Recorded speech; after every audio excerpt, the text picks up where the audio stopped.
मैं रवि कुमार, स्वागत है आपका NSIS में। बहुप्रतीक्षित 7वीं से 10वीं JPSC सिविल सेवा परीक्षा की नोटिफिकेशन आज जारी हो गई है। आज शाम को JPSC के द्वारा इस संदर्भ में प्रेस नोटिस और कंप्लीट नोटिफिकेशन को जारी कर दिया गया है। आप लोग डिटेल्ड नोटिफिकेशन के लिए या तो हमारे NSIS ग्रुप विजिट करें, और जो वीडियो अभी मैं बना रहा हूं उसके अंत में भी नोटिफिकेशन का एक संक्षिप्त रूप डाल दिया जाएगा, उससे भी देख सकते हैं। और जो सबसे बड़ी बात है कि JPSC ने पहली बार अपने नोटिफिकेशन के साथ प्रारंभिक और मुख्य दोनों परीक्षाओं की तिथि, संभावित तिथि जारी कर दी है। प्रारंभिक परीक्षा की तिथि जो है 2 मई जारी कर दी गई है इसी वर्ष 2021 में, और मुख्य परीक्षा की तिथि सितंबर के चौथे वीक में, यानी कि लास्ट वीक ऑफ द सितंबर। ठीक है, समय बहुत कम है, जनवरी तो पार ही हो चुका है, फरवरी भी 10 दिन पार हो चुका है करीब करीब। ठीक है, यहाँ पर जितना विशाल सिलेबस है उसको आपको इतना मात्र 7 से 8 माह में न सिर्फ प्रारंभिक परीक्षा बल्कि मुख्य परीक्षा की भी तैयारी करनी होगी। ठीक है, यही कारण था कि मैं बार बार अपने ग्रुप के माध्यम से यह समझाने की कोशिश कर रहा था सारे कैंडिडेट्स को कि आप लोग तैयारी में हमेशा लगे रहिए। आयोग का काम है नोटिफिकेशन जारी करने के बाद कभी भी वो तिथि दे सकता है, उसका वो विशेषाधिकार है। जिनका तैयारी नहीं होगा उनके तो आज हाथ पांव फूल रहे होंगे, ठीक है, कि कैसे होगा नहीं होगा, लेकिन जो समय बीत गया वो तो वापस आएगा नहीं। अब जो करना है आज से प्लानिंग कीजिए, जो भी आपने पढ़ा है वो कहीं ना कहीं से आपके लिए यूजफुल होगा। आज से प्लानिंग कीजिए, आज से भी डरना नहीं है, हारना नहीं है। जो भी समय है उसका सदुपयोग कीजिए, इधर उधर चर्चा वगैरह में आपको व्यस्त नहीं रहना है। क्लासेस की जहाँ तक बात है, NSIS के यूट्यूब चैनल पर निरंतर क्लासेस दिए जा रहे हैं, करेंट अफेयर्स ब्लॉग पर दिए जा रहे हैं। पिछले 6-7 महीनों के करंट अफेयर्स को मैं एक साथ बहुत जल्द ही प्रदान कर दूंगा, जिसमें झारखंड के करंट अफेयर्स का भी उच्च स्तरीय संकलन है, जिससे लगभग सारे प्रश्न जो हैं JPSC प्रारंभिक परीक्षा में आपके सीधे सीधे आ जाएंगे। ठीक है, तो आप हमारे साथ सिर्फ जुड़े रहें। ठीक है, और नोटिफिकेशन का जहां तक ऑनलाइन आवेदन की तिथि जो दी गई है JPSC के द्वारा, ये 4 वर्षों के लिए परीक्षा का आयोजन होगा। 2017, 18, 19 और 20 से तो बहुत दिन से प्रचारित हो रहा था, आप लोग जानते ही हैं।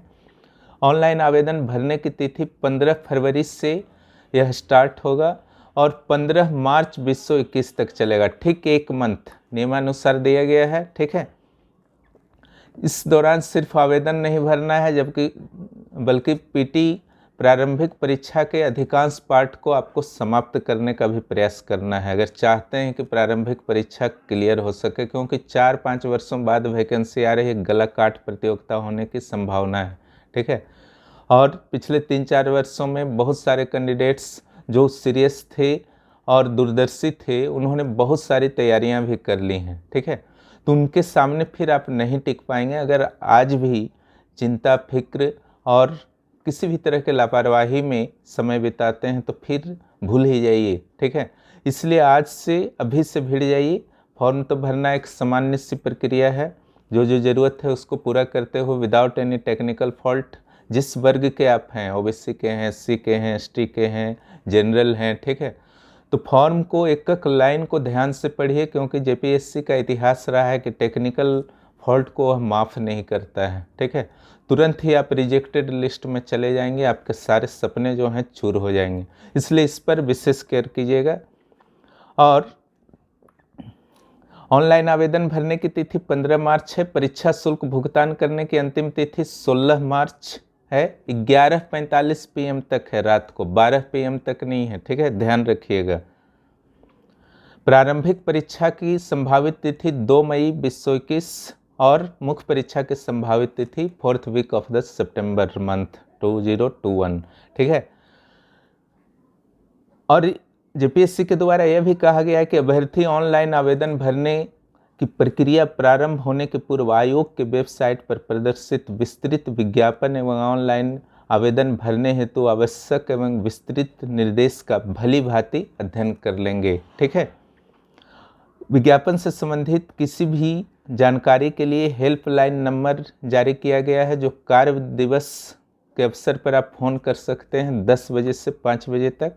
उसके लिए जो फ़ोन नंबर जारी किया गया है उसको ध्यान से सुनिए, 9431301636। फिर से एक बार दोहरा दे रहा हूँ, 9431301636, ये पहला नंबर है। ठीक है। दूसरा नंबर जो है 9431301419। फिर से सुन लीजिए, 9431301419। आप पूछ सकते हैं, कहीं भी कुछ कन्फ्यूजन हो इधर उधर मत पूछिए, सीधे आयोग में पूछिए, कोई भी क्वेरी हो। ठीक है।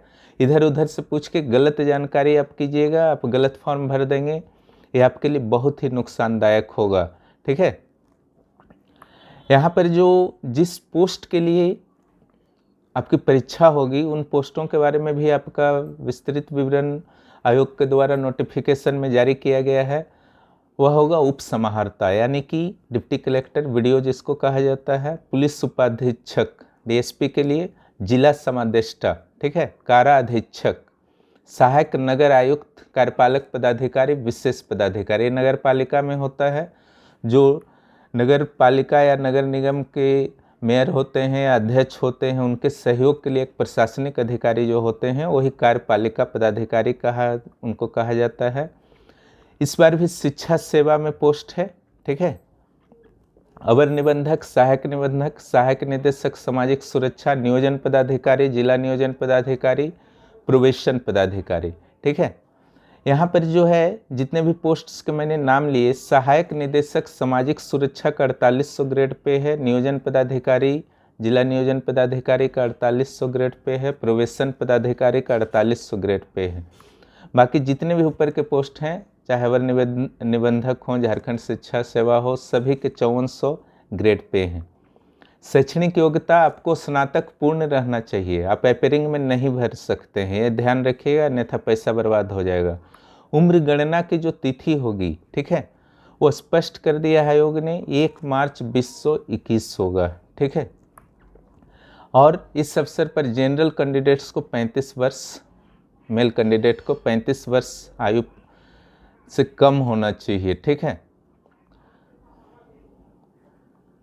लेकिन अधिकतम छूट देने के लिए अधिकतम उम्र की तिथि जो है 1 अगस्त 2016। ठीक है। यहाँ पर 1 मार्च नहीं है, ध्यान दीजिएगा, यहाँ 1 अगस्त 2016 है। उम्र जो होगा आपका बैकवर्ड क्लासेस जो होंगे, ठीक है, BC1 BC2, उनके लिए 37 ईयर। फीमेल्स चाहे किसी भी वर्ग की हो, जनरल की क्यों ना हो या BC की क्यों ना हो, उनके लिए 38 years. Schedule caste male and female both, ठीक है, 40 years. Person of benchmark disability, PWBD जिसको कहा जाता है, उनके लिए 10 वर्ष का छूट होगा, रिलैक्सेशन होगा। और एक्स सर्विस मैन के लिए 5 वर्ष का छूट होगा।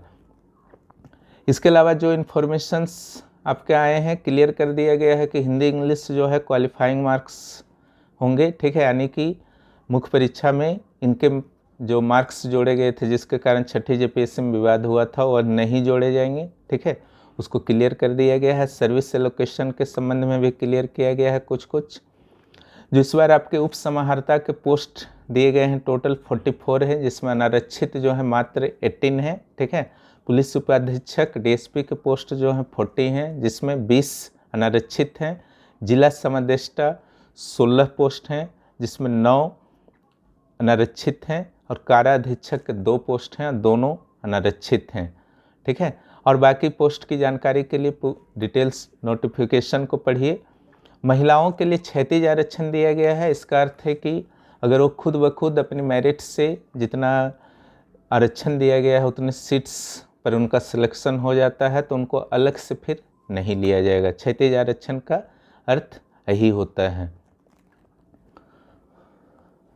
और जो भी जानकारी है सिलेबस के बारे में, कैसे परीक्षा की तैयारी करें, इस संबंध में मैं बहुत जल्द ही रणनीति लेकर के आऊँगा। और सबसे ज़रूरी है कि आप मेरे क्लासेस को करते रहें, और जो भी क्लासेस वीडियो से रिलेटेड क्वेश्चंस दिए जाते हैं फेसबुक पेज पर, उससे भी ज़रूर अटेम्प्ट करें। इस ढंग से ये नोटिफिकेशन के संबंध में एक सामान्य जानकारी थी। आशा है कि इससे आपको एक समझ इस नोटिफिकेशन के बारे में मिलेगी। अभी पहला काम है कि फॉर्म को अच्छी तरह से भरिए, जो 15 फरवरी से शुरू होने वाला है। उसमें टेक्निकल फॉल्ट नहीं होना चाहिए। ऑल द बेस्ट आप सभी को। अच्छे से तरह से तैयारी कीजिए। प्रारंभिक परीक्षा एक बहुत ही बड़ी बाधा होती है, क्योंकि इसमें सिलेक्शन बहुत कम होते हैं, अधिकांश लोग छट जाते हैं।